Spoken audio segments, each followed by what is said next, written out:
सहेली एक थे रहा फोन कर देलस कलस का हो सखी जाड़ा में तो खूब गरमात होबू हीटर के लगे न चल गईलू तू कह का गरमाई हम अपन विपत कैसे बताई साफ फ्यूजवा अगर खत्म रह तब वो संतोष रह लेकिन का बताई तू कह का कहे सखिया रे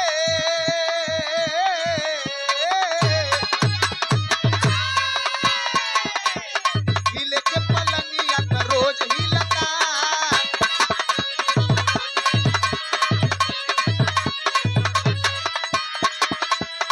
अरे हिले के पलंगिया का रोज हिलता बाकी ना भतार में उ मजा मिलता बाकी ना भतार में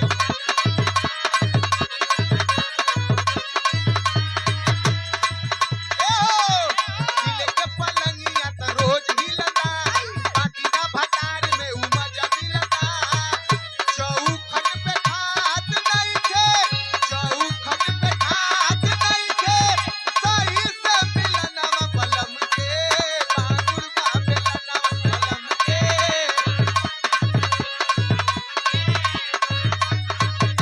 बलम के बांगुर बा बेलनवा बलम के बांगुर अरे कुछ दीना के बाद जमाना इतना आगे बढ़ जाई लइका या पंचान बचई है लइका या पंचान बचई है लइकी पटक के चढ़ जाई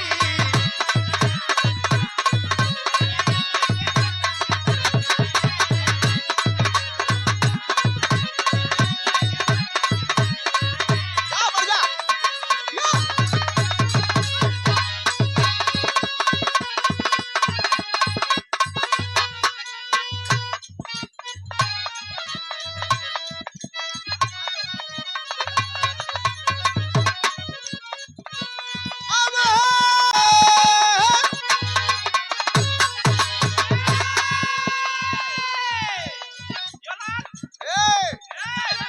अरे तब बुनी हो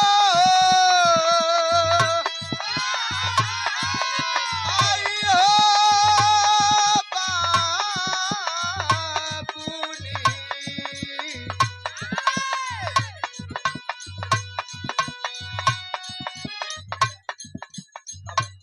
छोड़ा पकड़ा ना भैया अरे बाबुनी अरे बीड़ी पियत जात रहली डोली में तब बाबुनी बीड़ी पियत जात रहली डोली में अरे आग लगवली चोली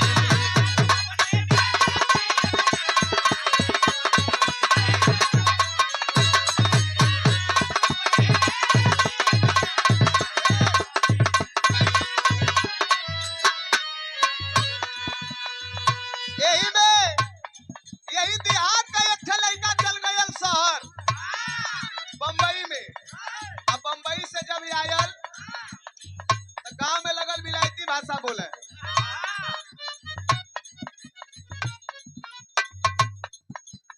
लड़कवा को कहला कि तनी होश में बोल यही गांव में रहल हुए होश में रहो कहे यार ब्लडी बास्टर्ड तुम कहाँ जाता है आज मेरा तबीयत थोड़ा खराब लग रहा है क्या चल रहा है लइकवा कुल कहले सुना सुना तोहरे रेली करेला कहे अरे रहला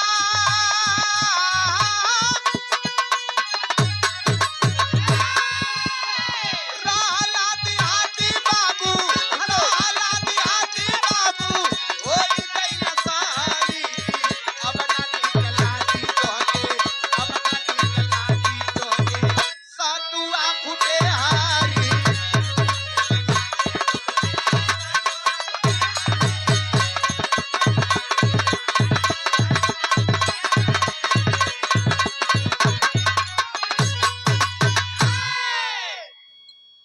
दिन पहले यहाँ पे आल हुआ बंबई से अइलन और कार्यक्रम का पूरा रूपरेखा तैयार करके फोन कैलन।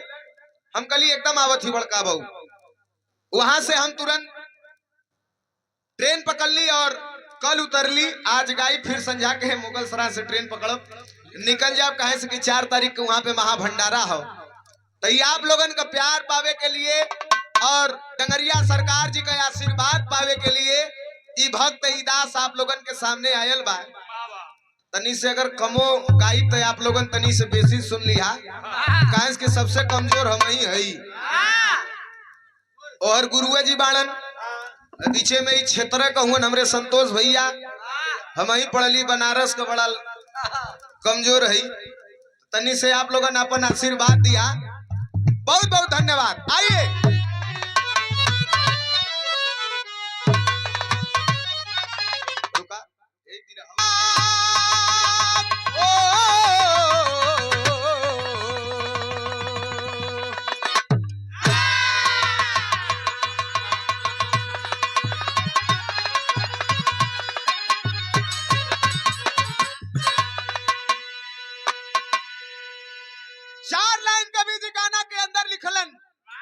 देखा, अगर शेर का बेटवा रही तो शेरा होई चल्ला। बांस के जड़ी में बांसा जन्मी। और ये हमारे गार्जियन, आप जिला पंचायत सदस्य,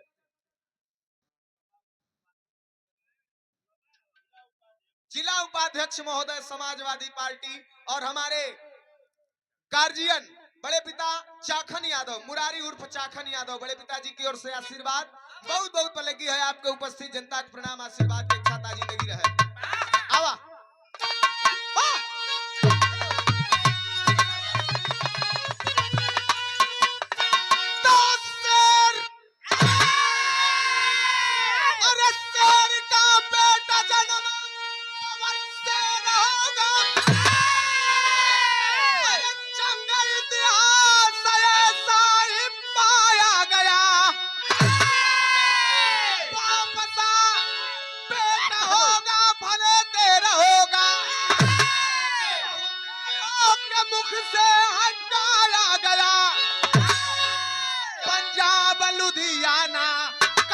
जीत नाहर जो कि नाम पहलवान था, साइमन लुइस को लंदन से बुलवा लिया। कुश्ती लड़ने चाहे भारी ऐलान था।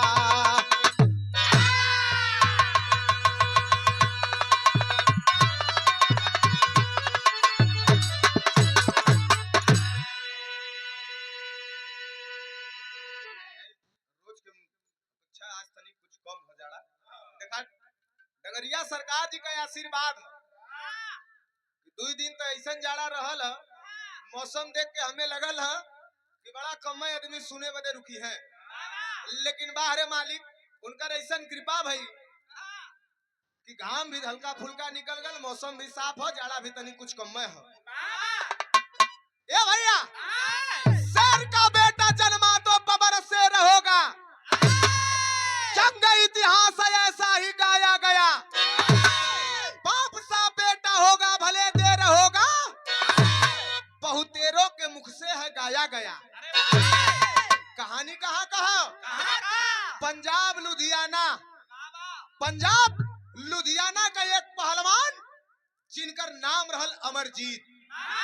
अंग्रेजी शासन रहल ई देश के, देखा अंग्रेजी शासन रहल ई देश में, चैन का सांस लोग ना ले पावत रहलन।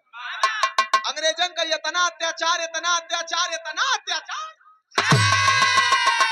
छोटा छोटा बच्चा के आकाश में उड़ा करके तलवार के नोक पे लोकल जात रहल। सरेआम माता बहन का इज्जत नीलाम कर लेवल जात रहल। ना बर्दाश्त भयल। वही समय ई हिंदुस्तान में एक साइमन नाम का अंग्रेज आयल रहा। अंग्रेज आयल हिंदुस्तान में और ओकर नजर पड़ल के पर हिंदुस्तानी पहलवानन पे। कला के रुका, हनुमान जी के मंदिर के आगे लगाए के धूर माटी कड़ुआ तेल, डर बैठ के मारा ला लोगन बड़ा मुसुक ऐठला। ऐसा पहलवान ले आए कि तू लोगन के समझ में आ जाए। हिंदुस्तानी के नीचा देखावल चाहे, लेकिन एक लाइन गीत है कवन।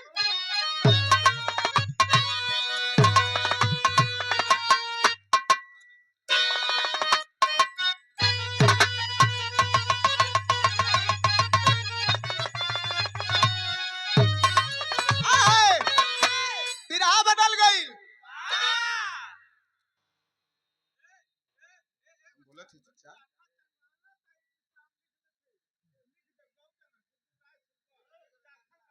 अब ठीक है वैसन। अब बहु कह दी है एक विस्सा लिखे में तोरे घरे वाले तो के गोजी से हुपेट दिए। हाँ आराम से बैठ जा। का हम आयल ही बंबई से तो तनी से आप लोगन का सेवा कैले वेदा, फिर सरकार जी के सेवा में चल जाबा, तनी से इनाम कम देवा लोगन चली। ए भैया एक जमाना रहल रामदा गुरु और कुल्लू गुरु का जब बिरहा हुआ कई लोगन अपने में लड़ाई के काम है। बिरहा धून का काट धून, टेरी का काट टेरी, आल्हा का काट या आल्हा, बात का काट बात से, अब बिरहा का काट बिरहा से। चला कुल्लू गुरु बड़ा या ईट के कहे कैसे।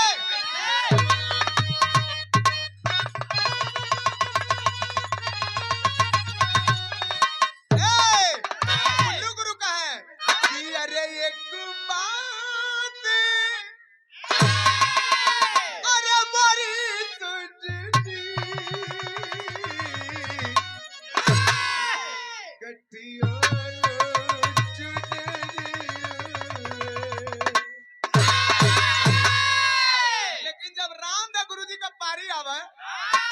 तो उठाए दे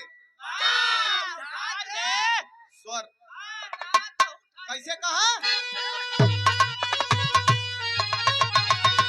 अरे तो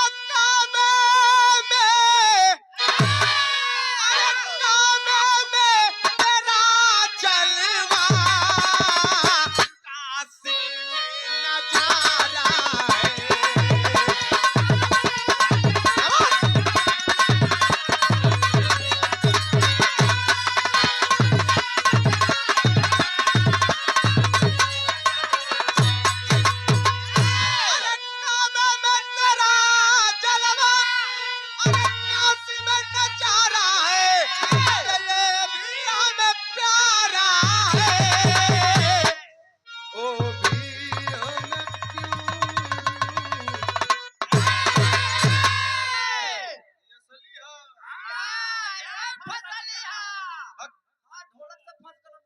अच्छा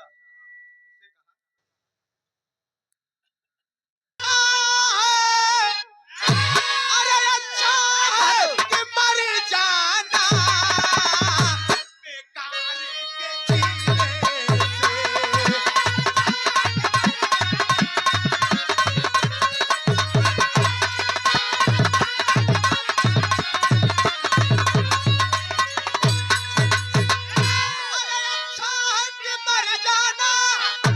बेकार के जीने से।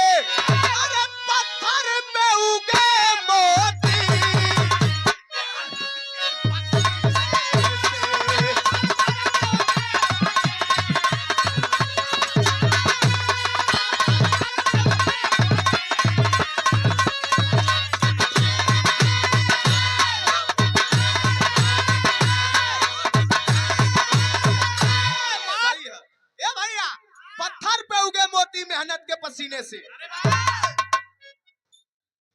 का दिखाई अंदाज अलग अलग रहा। बुल्लू गुरु जी कैसे कहा।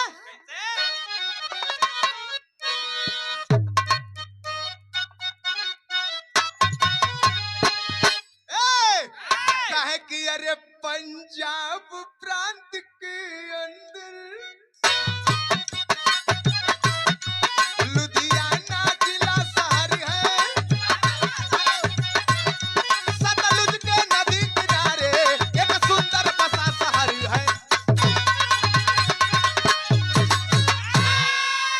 सन 28 में साइमन कुछ अपना कानून लाया,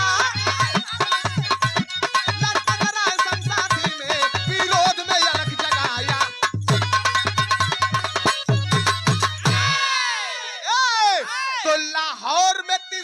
अक्टूबर लाजपत पर लाठी बरसाया, 17 नवंबर को वो दुनिया से हुए पराया।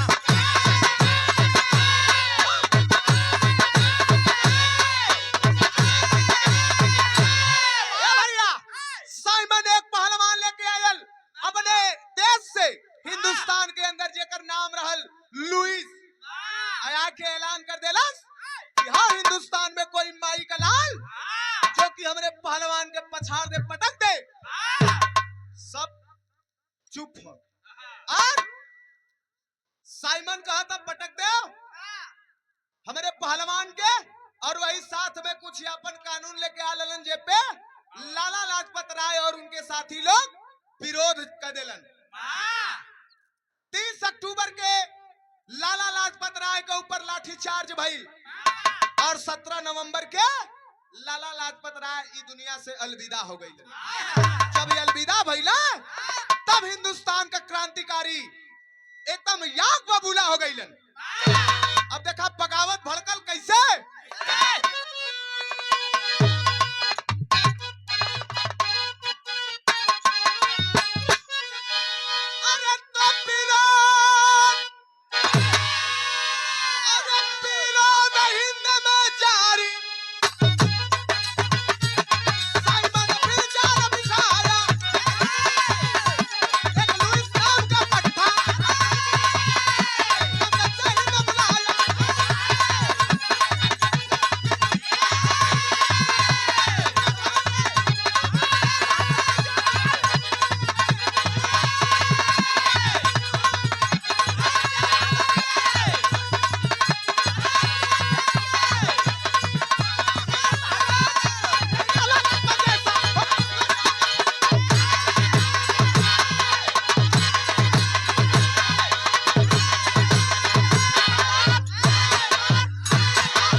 विरोध जारी है और जब विरोध जारी है साइमन कहलस हिंदुस्तानी पहलवान कोई हो तो रविवार के कुश्ती होई आए के पटक दो,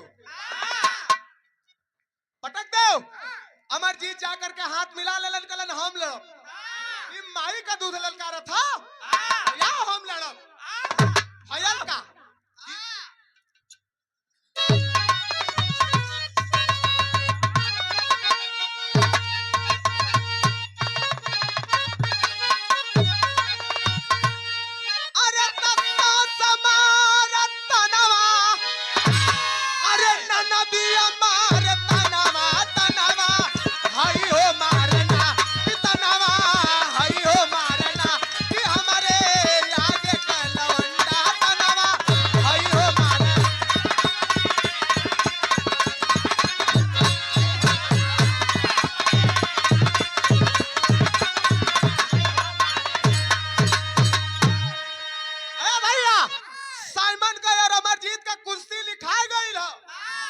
अमरजीत यैला ना घरे अपने मेहरारू के आगे बैठल हुआ, मेहरारू से कुल बात बतौलन। तब मेहरारुआ कहत का अरे पति के बयानवा सुन के, अरे पति के बयानवा सुन के चल चल पाचनवा बाला वनवा सैयना बाला वनवा सैयना।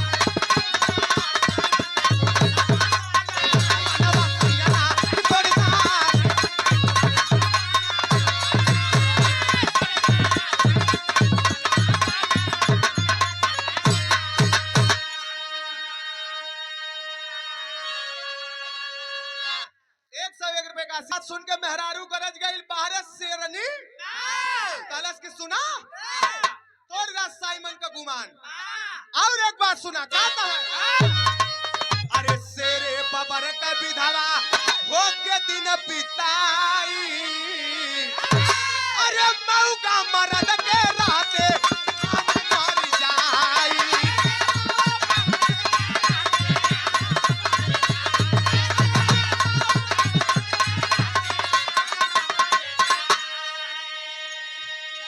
जनवा गवैया भलई, जनवा गवैया भलई।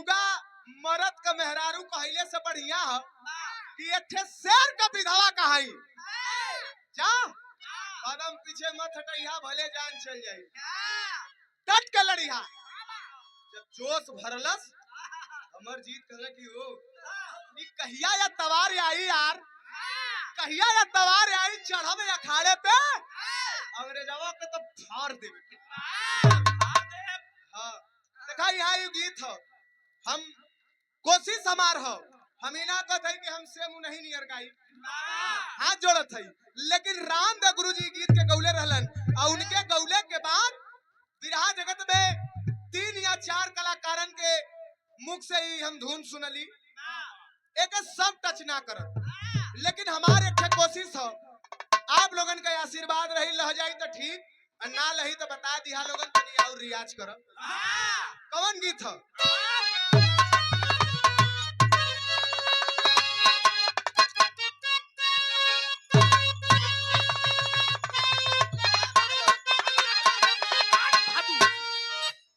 कैसे कहा है बाहू से ले लेवे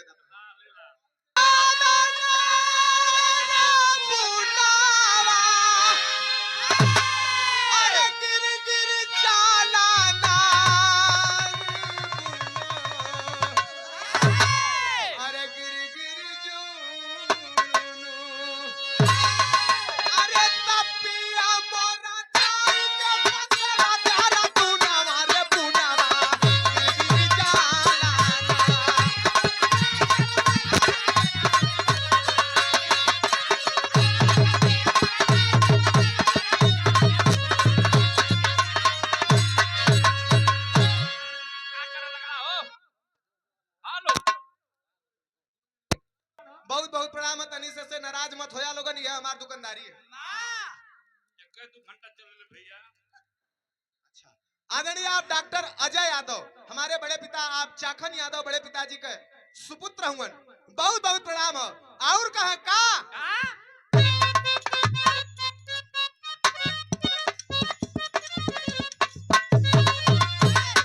अरे केतनो सटाई सटत नहीं बुनवा अरे केतनो सटाई सटत नहीं बुनवा कवन भया लयवा बुनवा हो रामा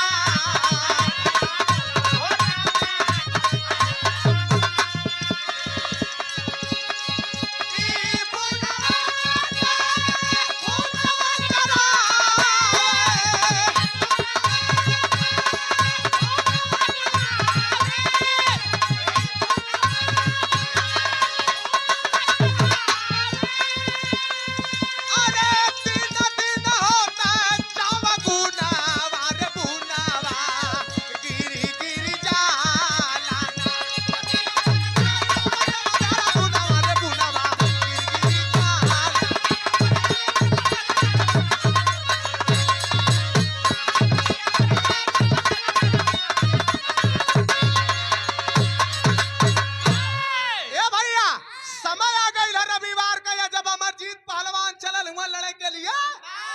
भयल का अरे नचना भइला नारे जवाना अरे चलियो भइला नारे जवानवा अरे चलियो भइला ना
देलन। अंग्रेजी पहलवान जब पटकार गया, रेफरी मुंह में सीटी डाल के कहत का करी बजाई कि नहीं। ताकत है अंग्रेजन होरी। अंग्रेज कहना कदो अभी कुश्ती नहीं हुई है। कहला अरे नहीं नहीं अभी कुश्ती नहीं हुई है, अभी तो पहलवान तैयार ही नहीं था। पहलवान तैयार ना भला तैयार फिर से ये आदरणीय आप ऐलान भयल कुश्ती होई। ऐलन हाथ मिलौला, हाथवा मिलौता मरला धुदिया पाट चारों खाना चीज चढ़ के अखाड़े पे बैठ गइलन, ओकरे सीना पे कहला कि बोल कुश्ती भइल कि ना। बोल फरी कलस हो गइल। तुरंत जब कुश्ती हो गई तब टेरी में कहना है,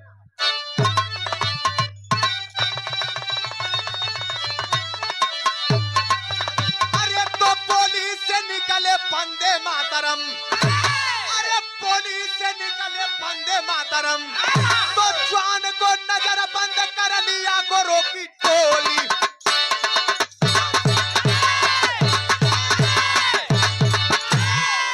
जवान को नजर बंद कर लिया गोरों की टोली, पुलिस से निकले वंदे मातरम। जश्न मनाते भारतवासी, भारत माता की जयकार। इसी मौके का लाभ उठाए जवान को लेके हुए फरार। घर में शीला को चैन नहीं। शीला के हाँ अमरजीत का मेहरारू। घर में शीला को चैन नहीं, उसे लगा धोखा कि ये गद्दार। मांग का सिंदूर विदिया फेंकी, लगता सब पिया को दिए हैं मार। हिंदुस्तान का लोग जश्न मनावत हुआ, हिंदुस्तान का पहलवान अंग्रेजी पहलवान के पटक देले हो। भैया जश्न मनावत हुए लोग, यार अंग्रेज यही भीड़ का फायदा उठाई के अमरजीत के लेके गायब हो गई। 1 दिन 2 दिन 4 दिन 5 दिन 1 हफ्ता 2 हफ्ता 1 महीना ना जब घरे अइला, शीला समझ गई कि हमरे आदमी के मार दे हम कुल। लेकिन शीला वो समय गर्भवती रहली, पेट में बच्चा रहल।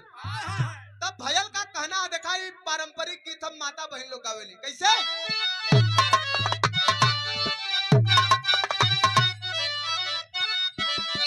इकुल कबो गवाई पुरान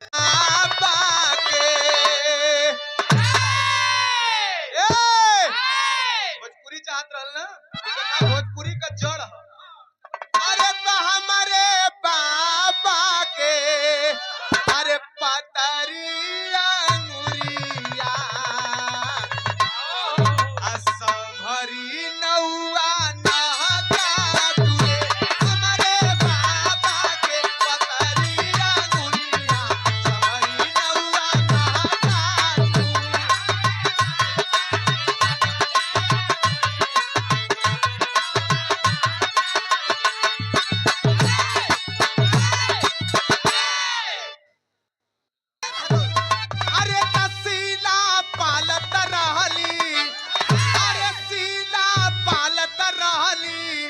गोदी में सुगनावा बनाई बनामी पहलवाना, शीला पालत रहली गोदी में लालनावा बनाई बनामी।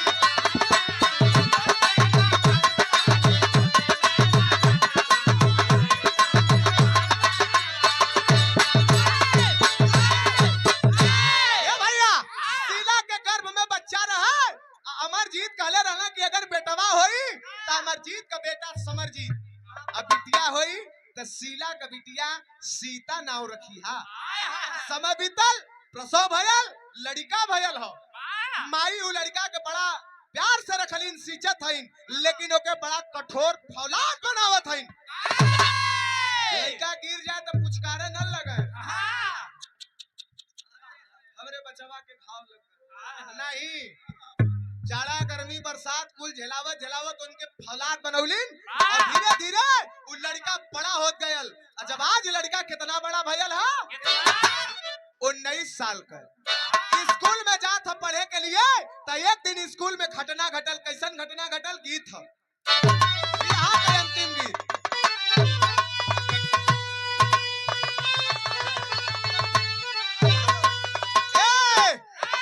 बुल्लू गुरु बड़ा लहाई के कहा बड़का बाबू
लेखक और शानदार गायक। भैया की ओर से आशीर्वाद, बहुत बहुत प्रणाम। देखा ये बड़का बाबू के जमाने वाली हम वही लोगन वाला पकड़ ले, अब तू लोगन वाला पकड़ ले ही, ऐसे हमार रोजी रोजगार भी चलत। हाँ, उस्तादों वाली बोलत है। बहुत बहुत प्रणाम आदरणीय, आप हमारे गार्जियन, हमारे चला चली धान रोप धनिया अरे मजिम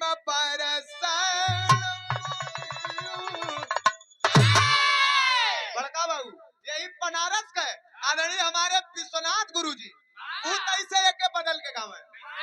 ये आदरणीय हमारे गार्जियन चाखन यादव बड़े पिताजी की ओर से सम्मान आशीर्वाद, बहुत बहुत प्रणाम है। जितना कहीं कम है वो कहत रहलन। आप आवाज लोगन भैया।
पूछना कि करे ये बता सुहागिन और अभागिन में क्या अंतर है। जब ये सुनलस तो घर पे आए के अपने माई से कहलस कि करे माई मेहरारून का प्रमुख श्रृंगार सिंदूर होला। माई कहली हाँ। तो ये बता तय काहे ना लगावेली, ये बता तय काहे ना लगावेली। जब पूछिला बाऊ कहाँ हुआ तो कहली कि बाऊ तोर बड़ी बड़ियार काम से बाहर गए हुए न बाऊ अइलन न तू सिंदूर लगावेली। एकर मतलब तय विधवा है, हम बिना बाप का है, हमार बाप मर गए हुए। माई कहलिन कि ओ हो आज तो के सारी सच्चाई बतावे को होई। तब माई बतावे लगलिन अपने बेटवा समरजीत से, ये बेटा तो के यही दिन रात बदे पैदा करके पाल पोस के इतना बड़ा कैले है। का माई बतौलिन भैया पहपट में कहना है।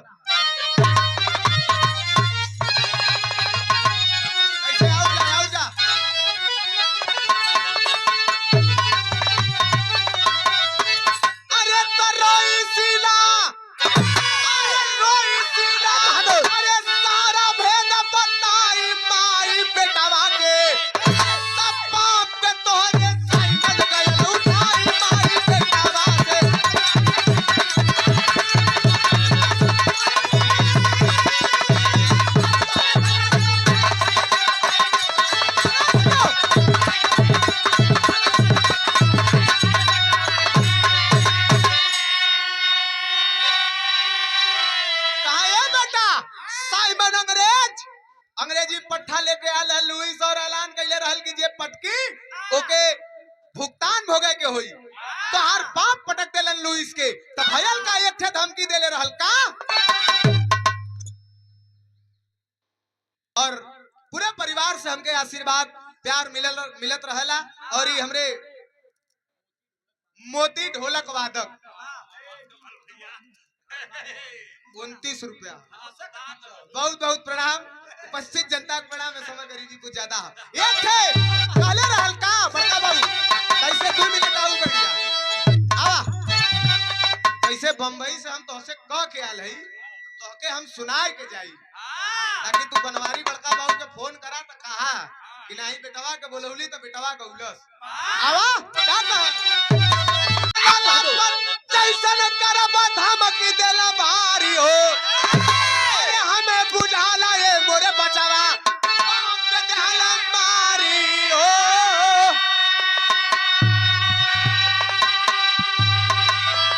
अरे टक्के करे खातिर सिंदूर मांग सजाई माई बेटवा से लेने बदला माई बेटवा।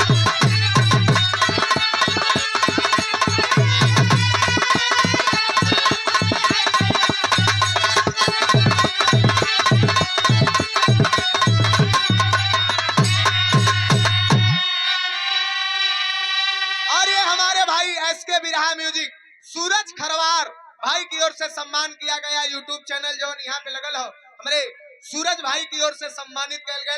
बहुत बहुत धन्यवाद प्रणाम हो। आशीर्वाद के इच्छा ता जिंदगी रहा। कहा है बेटा हमें लगा था कि तोरे बाप के मार देना सन और तू यही के बदला तो के लेवे के। हाँ हम जानत अपने बाप का बदला ले ले। है लड़का और तैयारी करे लगल। जब तैयारी करे लगल तब देखा पसवरिया आला एकदम तनी से बिरहा और कसौटी पे गयल।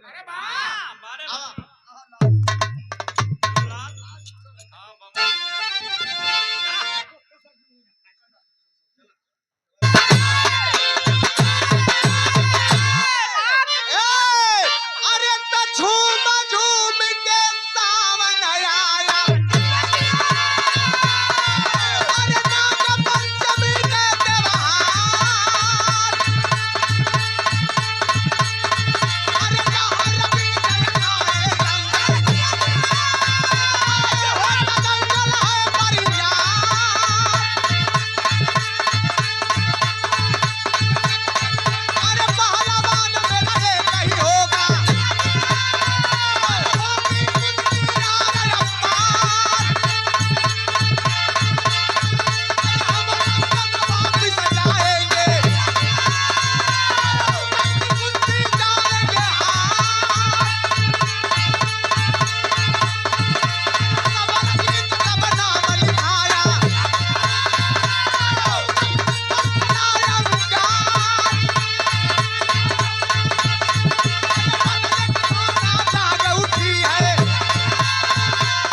आशीर्वाद हो और आप लोगन के नेता नहीं बेटा चुने के है।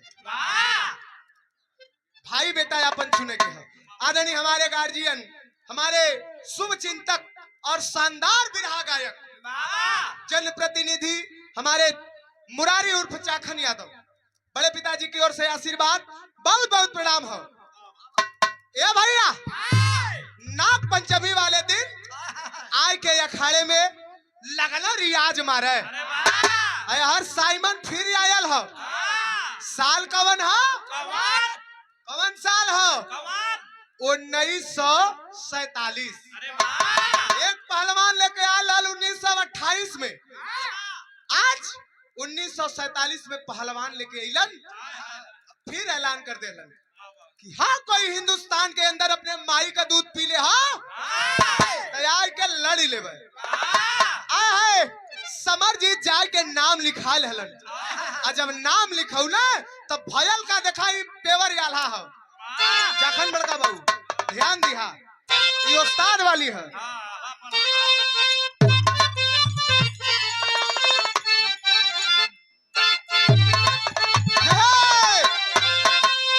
साइमन वही अखाड़ा में आए के कहलस कि नाम तो लिखा लेला। गांधी जी भी बैठल हुआ, जवाहरलाल नेहरू भी बैठल हुआ। एक हिंदुस्तान से वादा हो, अगर हमारे पहलवान के पटक देबा तो हम अपने देश में चल जा, भारत के आजाद कर दे। सब सहम के बैठल है, देखा भाई एक मौका हो और चुके के ना हो, पटक देवे के तो आजाद हो जाए कि नहीं तो फिर गुलाम रह बन के रहे। अमरजीत नाम लिखा ले हुए, समरजीत नाम लिखा ले हुए अखाड़े पे तब भयल का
अखाड़े पे समरजीत पहलवान खड़ा हल जंगिया निगोटा पहिर के हर से अंग्रेजी पहलवान आयल है के नाम केहू के ना पता हो, हाथ लौकत हो, गोड़ लौकत हो, पेट लौकत हो, पीठ लौकत हो, लेकिन ये जो चेहरा है नकाब से ढकल है। चेहरा नकाब से ढकल है, नकाब पोस पहलवान आय के लड़े लगल। लड़त लड़त लड़त लड़त लड़त कितना समय बीतल है, खड़ा हो गई ललकार के कलश की, अरे बेटा राधे राधे राधे। बाबू की ओर से 51 रुपए का आशीर्वाद है, बहुत बहुत प्रणाम। बढ़ जा 15 मिनट बीत गए तब माई कलश का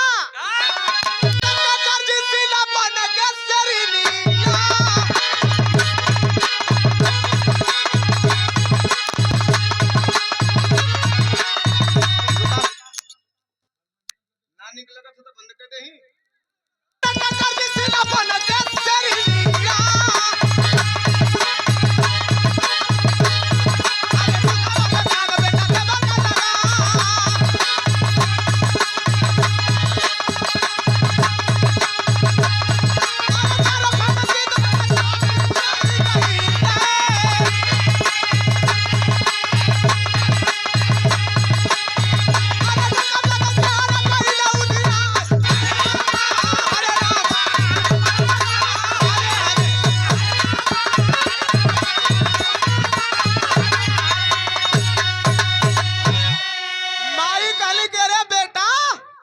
करे दूधवा में दागी लगा देबे, यही दिन बदे तो के पाल पोस के फौलाद बनौले हई।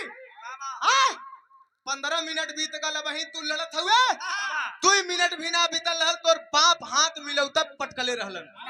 अरे तब माई का बात जनायल की करेजे में साला लगल। जब बजरंग बली का नाम लेके इतना तीव्रता से आगे बढ़ले, अब पकड़ के मार देला ढाक ढाक मरला ढाक के दाव हो इतना तीव्रता से आगे गईला इतना तीव्रता से पकड़ला और इतना तीव्रता से उठा के नचा के पटकला जवन नकाब लहर रहा वो निकल के फेंकाए गए चढ़ के सीना पे लगल ललकारे कलश की भारत माता की जय साइमन से कहलस किया लगल ललकारे साइमन का थे भाई हमों के पटकबे का कल साला हिंदुस्तान का कुल पटक पटक के सीना पे चढ़ जात बाड़ा कल हो गल कुश्ती भैया लेकिन चढ़ के वही सीना पे ललकारे था और तब तक वही महफिल में बैठल समरजीत पहलवान का मतारी शीला भागल भागल या अखाड़े पे आइल हा अपने बेटावा के जोर से धक्का देलस गिर गईलन नीचे समरजीत कहलन के रे माई बेटावा जब जीतलन तब माई शबाशी देवेली ता कैसन धक्का देवत है तब माई रोवे लगल कहलस की ओ सुना बेटा दिखाई बिरहा का मेन निचोड़ है का कहलन माई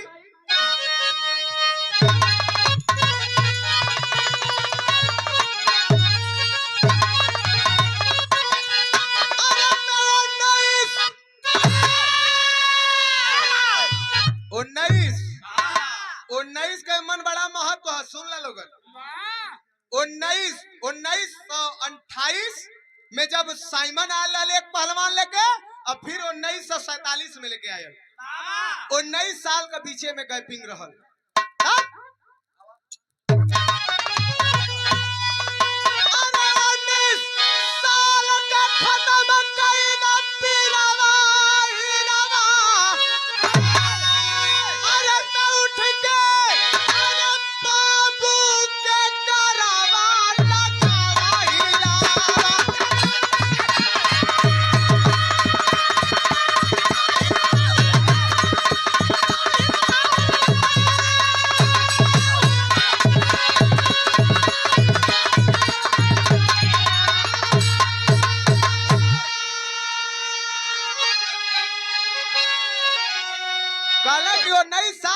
हीरावा उठ के बाबू के गरवा लगावा हीरावा कहे कि सुन रहे बेटा इतना दिन से पूछत रहे कि माई हमार बाबू कहाँ हुआ कही है तोर बाप हुआ बेटा गले लगा ले और जो पहलवान खड़ा भइलन तो दूसर कोनो पहलवान नहीं रहलन उस समरजीत का बाप अमरजीत रहलन जेके अंग्रेज कुल गायब कर देले रहलन लुइस के पटकले पे खड़ा हुआ ताकत हुआ अपने पत्नी के तो पहचान गईला कहले कि अरे शीला ई के ह कहले कि हमरे और तोहरे प्यार का निशानी पहलवान समरजीत कहले रहला कि पहलवान बनाया तब पहलवान बनौले है समरजीत के देख के अमरजीत बड़ा खुश भइलन कहलन कि वाह लड़के बाप से बढ़ के सीना चौड़ी हो गई बेटा आज बाप के पटक देले हुआ एकर दुख नहीं है लेकिन दुख सुख ये बात कहो कि हमार बेटवा पहलवान हो अल्लाह हमार बेटवा पहलवान हो शीला से कहलन कि ये शीला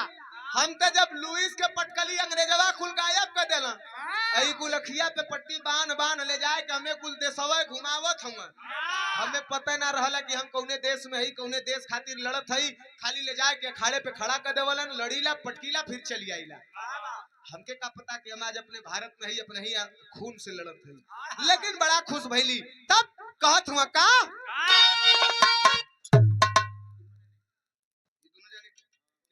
फैलाई अमरजीत समर को गले लगाए अरे माता भागन पति सुहागन क्रांति का गीत बजाए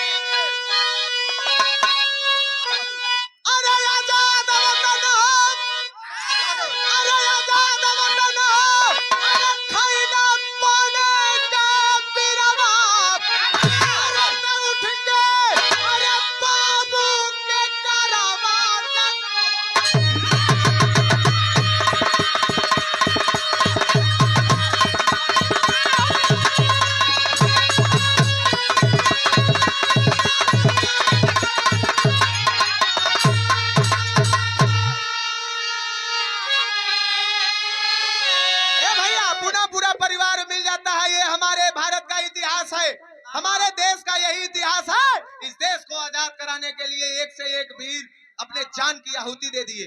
बिरहा हमार समाप्त भइल, लेकिन तैसे 2 मिनट समय ले।